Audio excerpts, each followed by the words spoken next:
بسم اللہ الرحمن الرحیم۔ السلام علیکم۔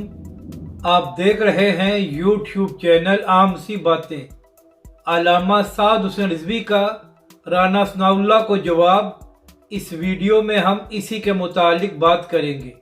ناظرین کرام، تحریک لبیک پاکستان نے انتظامیہ کو یہ درخواست دی تھی کہ ہمیں پریڈ گراؤنڈ پر جلسہ کرنے کی اجازت دی جائے، مگر انتظامیہ نے تحریک لبیک پاکستان کو اجازت نہیں دی۔ تو اس کے بعد تحریک لبیک پاکستان نے فیض آباد میں جلسہ کرنے کا اعلان کیا۔ تو پھر رانا ثناء اللہ نے تحریک لبیک کو دھمکی دی کہ فیض آباد مت آنا۔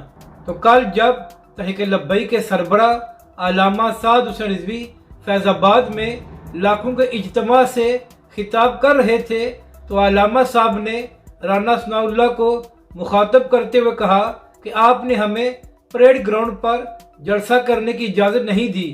تو رانا صاحب یہ مجمع دیکھ لیں تو کیا اب آپ کو آرام آیا ہے؟ یعنی کہ تحریک لبیک کے سربراہ علامہ سعد حسین رضوی نے رانا ثناء اللہ کو جواب دیا کہ ہم آپ کی دھمکیوں سے ڈرنے والے نہیں ہیں، اور یہ ہمارا قانونی اور آئینی حق ہے کہ ہم پاکستان کے قانون کے اندر رہ کر اپنے جلسے اور ریلیاں کریں، آپ ہمیں روک نہیں سکتے۔ اپنی رائے کا ضرور اظہار کریں کہ آپ کو یہ ویڈیو کیسی لگی، اور ہمارے اس چینل کو بھی سبسکرائب کریں۔